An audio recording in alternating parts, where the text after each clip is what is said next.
अजिबात एकमेकांच्या जवळ बसला नाही. जरा पाठीमागे.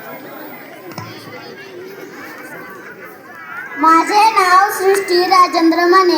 अध्यक्ष महोदय, पूज्य गुरुजीन वर्ग आणि इथे जमलेल्या माझ्या बालमित्र-मैत्रिणींनो, सर्वांना माझा नमस्कार.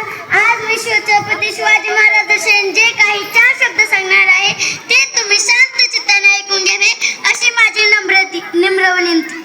अंधाराला घाबरू नका, आबाची साथ आहे. अंधाराला घाबरू नका, आबाची साथ आहे.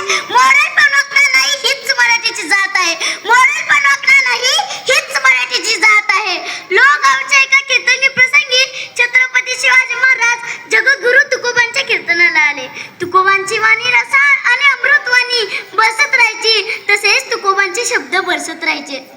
छत्रपती शिवाजी महाराजांनी ती वाणी ऐकली. जगद्गुरु तुकोबाच्या कीर्तनाचा विषय होता मोक्ष. छत्रपती शिवाजी महाराजांनी ते ऐकलं. या जन्म मरणाच्या चक्रातून सुटका घ्यायची असेल तर हा राज्याचा प्रपंच कशासाठी, ही युद्ध कशासाठी, ही लढाई कशासाठी, हे सारं कशासाठी? स्वराज्याच्या संकल्पनापासून आता बाजूला झाले. आता अंतिम ध्येय म्हणजे मोक्ष पाहायचा बस. शिवराय नामस्मरणात तल्लीन होत राहिले. शिवराय पांडुरंगाचे ध्यान करत राहिले. आध्यात्मिक जीवनाकडे राजाने प्रवेश केला. भक्ती मार्ग पत्कवला. मासाहेबांनी बघितलं राजे कसं मासाहेबांनी शोध घेतला. हा सगळा परिणाम जगद्गुरु तुकोबाच्या कीर्तनाचा आहे. हा सगळा परिणाम जगद्गुरु तुकोबाच्या ज्ञानसागराचा आहे. मासाहेब तत्काळ उठल्या. तुकोबारायांची भेट घेतली. ज्या कीर्तनातून तुम्ही माझ्या शुभाला मोक्षाचा संदेश दिलात, आता उद्याच्या कीर्तनात माझ्या शुभाला कर्मयोगाचा संदेश सांगा. आणि त्या कीर्तनाला शुभ पुन्हा आले. तुकोबारायाने विषय घेतला कर्मयोग. आपल्या रसाळ वाणीने तुकोबाराया कर्मयोग सांगू लागले. आता अर्जुनाच्या भूमिकेत माझे छत्रपती शिवाजी महाराज होते आणि कृष्णाच्या भूमिकेत माझे तुकोबाराय होते. छत्रपती शिवाजी महाराजांना लढण्यामध्ये प्रवृत्त करायचं होतं. तुकोबाराया हा करत कृष्ण गीता सांगू लागले. तुकोबाराया म्हणाले, सूर्याने प्रकाश आणि उष्णता देणे सोडली तर या सृष्टीचं काय होईल?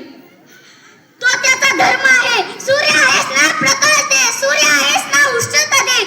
तुझेच कर्म धर्म सोडले तर या सृष्टीचं काय होईल? शिवराजे म्हणाले, सृष्टी संपून जाईल. मग मावळ्यानं लढायचं सोडलं तर या स्वराज्याचं काय होईल? स्वराज्यही संपून जाईल. मग इथं काय बसलाय राजे? समशेर घ्या. तलवारीच्या टोकावर आणि पराक्रमाच्या पायथ्यावर राज्य बनायला पाहिजे. जबाबदारी तुमची आहे, कर्म तुमचे आहे, धर्म तुमचे. उठा राजे, समशेर घ्या. आम्ही भक्ती मार्ग करतो, तुम्ही शक्ती मार्ग करा. छत्रपती शिवाजी महाराज औरंगजेबाच्या भेटीला गेले. छत्रपती शिवाजी महाराज म्हणले, तुझ्या तंबूतला सोनेरी कळस 2 कोसावर दिसतो. त्या छत्रपती शिवाजी महाराजांचा ढिरो टोपाचा तुरा 1000 कोसावर दिसतो, चमकतो. सर्वसामान्याच्या मनात दर्शत नाही, विश्वास जाणवतो. छत्रपतीला कोणी मारू शकत नाही. छत्रपतीचे कोणी हार करू शकत नाही. छत्रपती हा एक माणूसच नाही तर विचार आहे, विचार. आणि तो या स्वराज्याच्या मातीच्या कणाकणात उरंबरला आहे आणि तो चिरंजीव आहे. जय भवानी, जय शिवाजी. जोरदार पाया.